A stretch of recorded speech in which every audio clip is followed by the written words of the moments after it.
বন্ধুরা, আজকে একটা নতুন গল্প নিয়ে আসলাম তোমাদের মাঝে। এটা সত্য এবং বাস্তব জীবনের ঘটনা। শেষ পর্যন্ত শোনার অনুরোধ রইল। শুনলে তোমার মধু চলে আসবে। দেরি না করে চলো শুরু করা যাক। আমি যখন ঘুমের মধ্যে আধঘুম অবস্থায় শুয়েছিলাম, তখন হঠাৎ করে লক্ষ্য করলাম কেউ যেন আমার সাথে খারাপ কিছু করার চেষ্টা করছে। তারপরেও আমি ঘুমের ভান করে পড়ে রইলাম। মনে মনে ভাবতে লাগলাম, দেখি লোকটি আমার সাথে কি করে। একটু পরেই আমি লক্ষ্য করলাম যে লোকটি আমার সবকিছু তুলে নেওয়ার চেষ্টা করছে। আমার কাছ থেকে আমার সম্মান, আমার ইজ্জত কেড়ে নেওয়ার চেষ্টা করছে। আমি ভয়ে হতভম্ব হয়ে গেলাম, কারণ আমার বয়স মাত্র 13 বছর। এছাড়াও রাতের অন্ধকারে আমার সাথে এরকম ধরনের অদ্ভুত আচরণ হচ্ছে। ভয়ে আমার ভিতরটা কেঁপে উঠছিল। যখন লোকটি আমার এখানে তারা একটু ছড়াবে, তখন আমি আর সহ্য করতে না পেরে আমি অনেক কষ্টে তাকে ধাক্কা দিয়ে ফেলে দিয়ে খুব তাড়াতাড়ি লাইটটা অন করি। তারপর লাইট অন করে আমি যা দেখতে পেলাম তাতে আমার প্রায় পায়ের নিচ থেকে মাটি সরে যাওয়ার মতো অবস্থা হলো। বন্ধুরা, গল্পটি অনেক ইন্টারেস্টিং। আশা করি তোমরা পুরো গল্পটি খুব মনোযোগ সহকারে শুনবে। তবে গল্পটি শুরু করার পূর্বে তোমাদের নিকট আমার বিশেষ অনুরোধ, তোমরা অবশ্যই আমার চ্যানেলটি সাবস্ক্রাইব করে আমাকে সাপোর্ট করবে। হ্যালো বন্ধুরা, আমি সুস্মিতা আক্তার সুমি। আমার ডাক নাম সুমি। আমার বাড়ি ফরিংপুর। আমার বর্তমান বয়স 22। আজকে আমি তোমাদেরকে যে গল্পটি বলবো, তখন আমার বয়স ছিল মাত্র 13। ঘটনাটি হয়েছিল বন্ধুরা আমার আপন মামার সাথে, যেখানে আমার মামাই আমার জীবনের সর্বপ্রথম এত বড় সর্বনাশ করেছিল। আমার মামার বাড়ি আমাদের বাড়ি থেকে প্রায় 10 কিলোমিটার দূরে ছিল। গত গ্রীষ্মের ছুটিতে আমি আমার মামার বাড়িতে বেড়াতে গিয়েছিলাম 15 দিনের জন্য। গ্রীষ্মের ছুটি পেয়েছিলাম। খুব মজা করার উদ্দেশ্যে আমি আমার মামার বাড়িতে গিয়েছিলাম। খুব আনন্দ হবে সেখানে, মনে মনে খুব উল্লসিত ছিলাম। আর তাছাড়াও আগেও আমি মামার বাড়িতে যেতাম এবং আমরা মামা মামি আমি এবং আরও অন্যরা সবাই মিলে খুব আনন্দ করতাম। খুব মজা হতো সেখানে। যাই হোক, প্রথম দিন মামার বাড়িতে খুব আনন্দ উল্লাস করে আমি যখন রাতে শুতে যাব, ঠিক সেই মুহূর্তে মামা আমাকে ডাক দিয়ে বলল, মৌসুমী, তোর মা আমি অসুস্থ। কি জানি হয়েছে, সকাল থেকে মাথা নাকি প্রচণ্ড ব্যথা করছে, বিছানা থেকে উঠতে পারছে না। আর মৌসুমী, এদিকে সারাদিন আমি কাজ করে এসেছি, আমার শরীরটা ম্যাজ করছে। গত পরশু আমি কবিরাজের বাড়ি গিয়েছিলাম। কবিরাজ আমাকে এই তেলটা দিয়ে বলল যে প্রতিদিন রাতে ঘুমানোর আগে এই তেলটা দিয়ে ঘুমাবেন। তবে তেলটি যাকে দিয়ে দেবেন তাকে বলবেন অবশ্যই তেলটি যেন প্রথম এসে নাক দিয়ে শুকে নেই। তারপর সে আপনার এখানে তেলটি দিয়ে যাতে খুব ভালোভাবে মালিশ করে দেন। মৌসুমী, গতকালকে আমি তোমার মামিকে দিয়ে এইভাবে তেলটা মালিশ করে নিয়েছিলাম, কিন্তু আজকে তো আর পারতেছি না। আজকে তোমার মা আমি খুবই অসুস্থ। এখন তুমি যদি কিছু মনে না করো, তাহলে দয়া করে আমার এখানে তেলটি দিয়ে একটু মালিশ করে দাও। পিছন দিকে তো আর আমি একা একা মালিশ করতে পারি না, তাই তোমার হেল্পও আমার খুবই প্রয়োজন। মামার মুখ থেকে এরকম ধরনের করুণ কথা শুনে আমি মামার এখানে এই তেল দিয়ে মালিশ করতে রাজি হয়ে গেলাম। কোনো দ্বিধা করলাম না, কারণ সে তো আমার আপন মামা। তারপর আমি মালিশ শুরু করতে যাব। যখন মালিশ শুরু করতে যাব, তখন মা বলল, মৌসুমী, সর্বপ্রথম তুমি এই তেলটাকে আগে শুকে নাও। তারপর 1-2 মিনিট পর কবিরাজ মশাই বলেছেন আমার শরীরে মালিশ করার জন্য। আমি মামার কথা অনুযায়ী তেল থাকে কিছুক্ষণ শুকলা। সুখের সাথে সাথে আমি অনুভব করলাম যেন আমার সমস্ত মাথা ঝাঁকি দিয়ে উঠেছে, সমস্ত শরীরটা ঝাঁকি দিয়েছে। কেমন জানি একটা ঝাঝালো ভাব আমার কাছে লাগল। তাতে আমি কিছু মনে করলাম না। আমি ভাবলাম হয়তো এটা এই তেলের একটা অন্যরকম পাওয়ার। তারপর আমি তেলটাকে আমার ডান হাতে নিলাম। তারপর মামার পিছনের দিক থেকে যে জায়গায় ব্যথা অনুভব করে সে জায়গায় দিতে শুরু করলাম। মামা খুব আরাম পাচ্ছিল মনে হচ্ছে আর বলছিল, মৌসুমী, তুই তো খুব ভালো করে মালিশ করতে পারিস। এত সুন্দর মালিশ তুই শিখেছিস কোথা থেকে? আমি বললাম, মামা। আমার বাবারও এরকম ধরনের ব্যথা করত। ছোটবেলায় আমি বাবাকে এভাবে মালিশ করে দিতাম আর বাবাও খুব আরাম পেতে। বাবার কাছ থেকে মূলত এরকম সুন্দর করে মালিশ দেওয়া শিখেছি।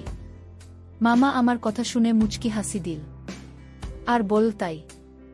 আচ্ছা ঠিক আছে মা, তাহলে আমাকে একটু ভালো করে মালিশ দাও, আমি তোমার মালিশ পেয়ে খুব আরাম পাচ্ছি। একেবারে চোখে ঘুম চলে আসছে মামার মুখ থেকে এরকম ধরনের প্রশংসা শুনে। আমি খুব আনন্দ পেয়েছিলাম আর মামার এখানে মালিশ দেওয়ার জন্য খুব আগ্রহী হয়ে যাচ্ছিলাম, কারণ মামা আমার খুব প্রশংসা করছিল। বন্ধুরা, তোমাদেরকে একটি কথা বলে রাখি, মেয়েদেরকে কোনো কাজে যদি প্রশংসা করা হয় তাহলে সেই কাজে কিন্তু মেয়েদের আগ্রহ অনেকটা বেড়ে যায়। আমার অবস্থাও ঠিক সেরকমই হয়েছিল। মামার মুখ থেকে প্রশংসা আরও বেশি পাওয়ার জন্য মা আমাকে খুব ভালোভাবে মালিশ দিতে শুরু করলাম। এভাবে আমাকে প্রায় 10-15 মিনিট মালিশ দেওয়ার পর আমার কেমন জানি লাগছিল, মাথাটা কেমন জানি আমার হঠাৎ করে ঘুরে যাচ্ছিল। বুঝতে পারলাম না কি হচ্ছে। মাথাটা 2-3টা চক্কর মেরে উঠতেই আমি মামার এখানে শুয়ে পড়লাম। তারপর আর কি হলো বন্ধুরা, আমার কোনো হুঁশ ছিল না। কিন্তু এটা যে মামার একটা বড় রকমের চক্রান্ত ছিল তা আমি বুঝতে পারি নাই। এই তেলের মধ্যে হয়তো এমন কিছু মিশিয়েছিল যে কারণে 10-15 মিনিট পর আমি এভাবে পড়ে গেলাম। আর সকালে ঘুম থেকে উঠে দেখি আমার সব কিছু এলোমেলো অবস্থায় পড়ে রয়েছে। মনে হচ্ছে কেউ আমার সাথে ভয়ঙ্কর কোনো কিছু করেছে। আর আমার নিম্নাংশের অবস্থা একেবারে খারাপ হয়ে গেছে। আমি বুঝতে পারছি না তখন কি করব। হঠাৎ করে এরকম অবস্থা কি করে হলো? যাই হোক, মামা আমাকে খুব আদর করত, আমাকে খুব ভালোবাসে ছোটবেলা থেকেই। কিন্তু মামাকে তো আমি কখনো সন্দেহ করতে পারি না।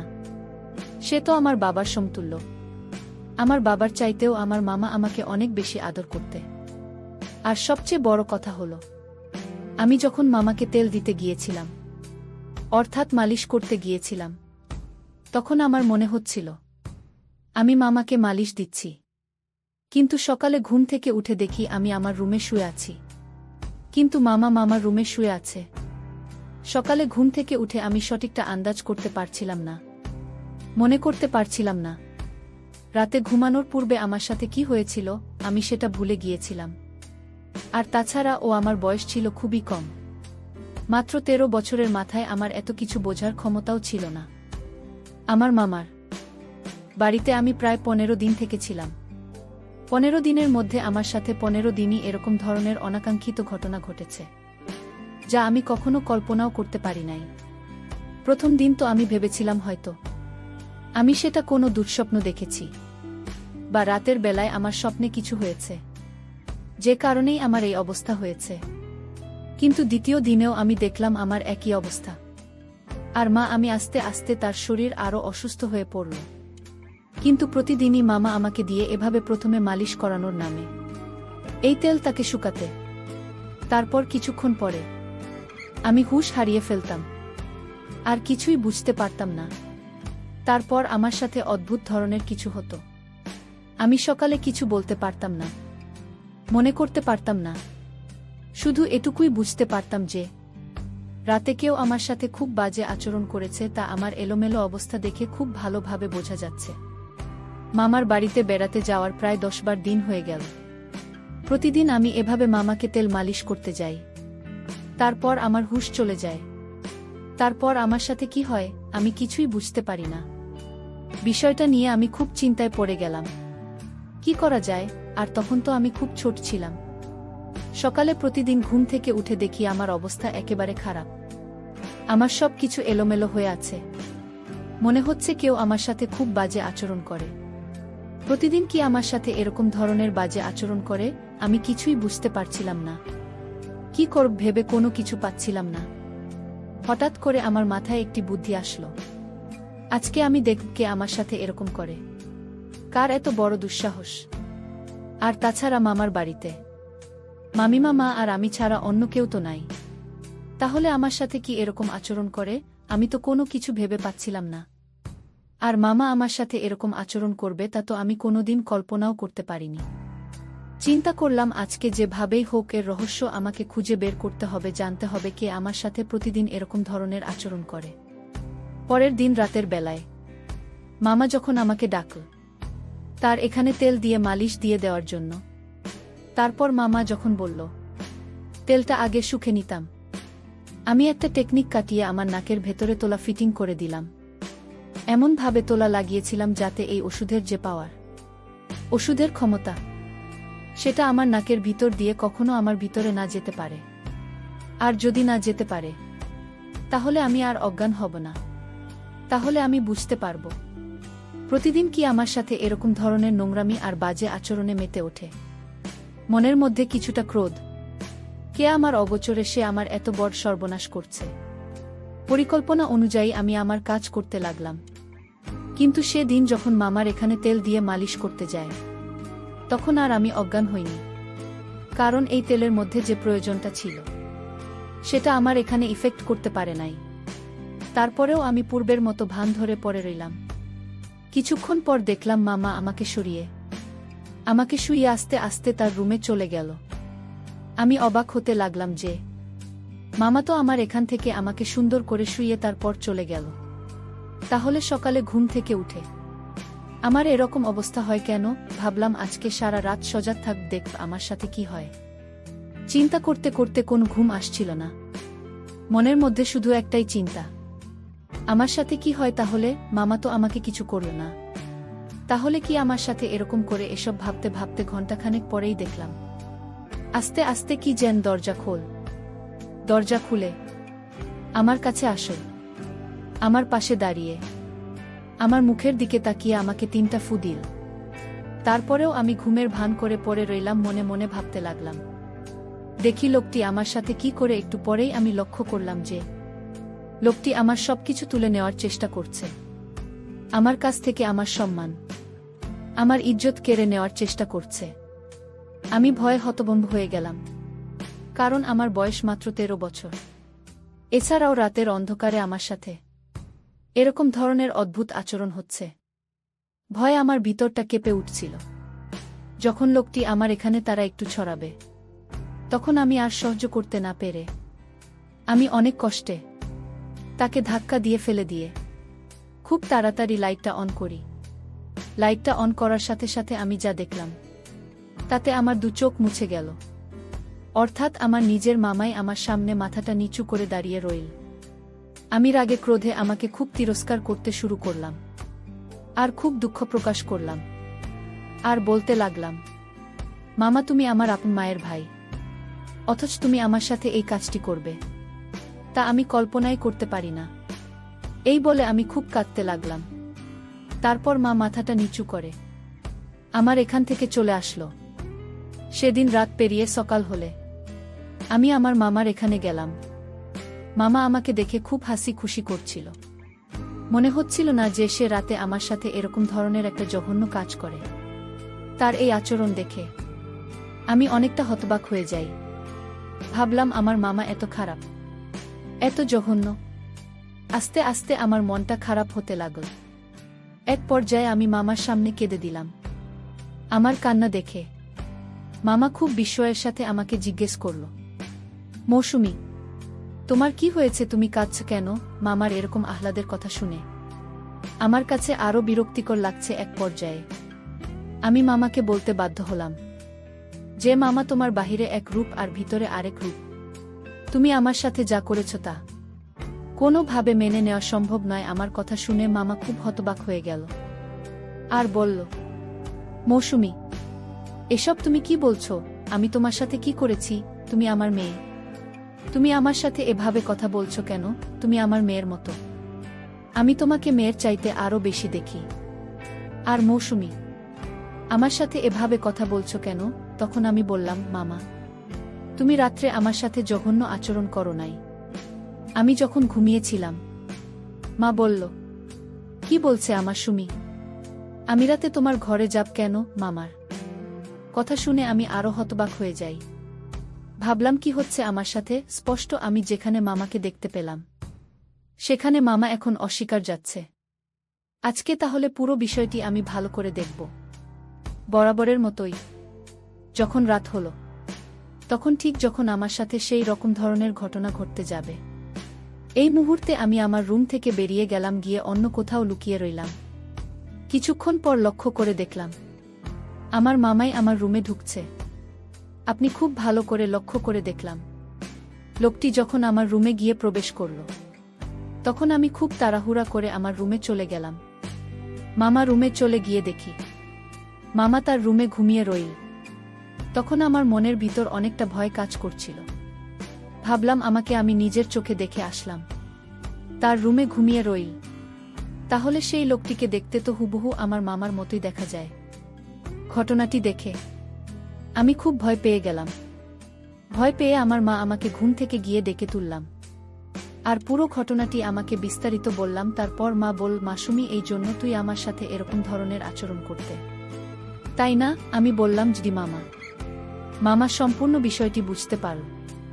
বোঝার পর বলল, আগামীকালকে আমি তোমাকে কবিরাজ বাবার কাছে নিয়ে যাব। হয়তো তোমার সাথে কোনো অপশক্তি রাত্রে বসবাস করে, তোমার সাথে আমার রূপ ধরে জঘন্যতম কাজ করে, আর এই অপশক্তি তোমার ক্ষতি করার চেষ্টা করছে। পরের দিন সকালে মামা এক কবিরাজ বাবার কাছে আমাকে নিয়ে গেল। কবিরাজ বাবা মাকে খুব ভালো করে পরীক্ষা করে দেখল। তারপর আমার মা আমাকে বলল যে তোমার ভাগ্নের সাথে এক দুষ্টু জিন বসবাস করে এবং প্রতিদিন রাতে তার সাথে খুব বাজে আচরণ করে। আর সবচেয়ে মজার ব্যাপার হলো, তোমার ভাগ্নের সাথে এই ঘটনাটি ঘটায় তোমার রূপ ধরে। তারপর বাবার কথা শুনে আমি হতবাক হয়ে গেলাম। তারপর আমি বললাম, কবিরাজ বাবা, এখন করণীয় কি? তারপর কবিরাজ বাবা বলল, তুমি কোনো চিন্তা করো না, আমি 1 সপ্তাহ চিকিৎসা করে তাকে ভালো করে ফেলতে পারবো। তুমি তোমার ভাগ্নিকে 1 সপ্তাহ নাগাদ ফজরের নামাজের পরপরই অন্ধকার থাকা অবস্থায় আমার কাছে নিয়ে আসবে। তারপর পুরোপুরি 1 সপ্তাহ চিকিৎসা করার পর আমার মধ্যে আর এরকম ধরনের কোনো লক্ষণ আমি দেখতে পাইনি। মনে হচ্ছিল যেন আমি পরিপূর্ণ সুস্থ হয়ে গিয়েছিলাম। কবিরাজ বাবা আমাকে একটি তাবিজ দিয়েছিল। তাবিজটি অনেক শক্তিশালী ছিল বটে। যতক্ষণ এই তাবিজ ছিল, ততক্ষণ আমার মধ্যে কোনো অপশক্তি আর কাজ করতে পারি নাই। বন্ধুরা, এখন আমি পুরোপুরি সুস্থ। তোমাদের দোয়ায় এখন আমি খুব ভালো আছি। পরিশেষে বন্ধুরা, আমি তোমাদেরকে বলবো, দুনিয়াতে হয়তো এরকম কিছু অদ্ভুত ব্যাপার আছে, যে ব্যাপারগুলো ডাক্তার বা অন্য কোনো চিকিৎসায় তাদের কিছুই করতে পারে না। এরা এক ধরনের অপশক্তি। হয়তো এটাও বিধাতার কোনো এক সৃষ্টি, যা কোনো না কোনো কারণে মানুষের ক্ষতি করার চেষ্টা করে। অনেক সময় আমরা হয়তো এসব বিষয়কে তুচ্ছতাচ্ছিল্য মনে করে এড়িয়ে চলি, কিন্তু বাস্তবতা যে কখন কার জীবনে কোনটা সত্য হয়ে দাঁড়ায় তা কখনো বোঝা যায় না। আমাদের প্রত্যেকটি মানুষেরই উচিত প্রত্যেকটি ছোটখাটো বিষয়ে সিরিয়াস ভেবে নেওয়া। তাহলে হয়তো আমাদের জীবনে এরকম ধরনের অপ্রত্যাশিত ঘটনা থেকে বেঁচে থাকা সম্ভব। বন্ধুরা, আজকে এই পর্যন্তই। আবারও আসব তোমাদের মধ্যে নতুন কোনো ভিডিও নিয়ে। ভিডিওটি যদি তোমাদের ভালো লাগে তাহলে একটি লাইক দাও। প্রতিদিন আমি তোমাদেরকে একটা করে নতুন গল্প উপহার দিব, তাই তোমাদেরকে অনুরোধ করে বলছি, তোমরা যদি এরকম ধরনের ইন্টারেস্টিং গল্প পেতে চাও, তাহলে দয়া করে আমার চ্যানেলটি সাবস্ক্রাইব করো। পরিশেষে তোমাদের সকলের সুস্বাস্থ্য কামনা করি। ভিডিওটি দেখার জন্য তোমাদের সকলকে অসংখ্য ধন্যবাদ।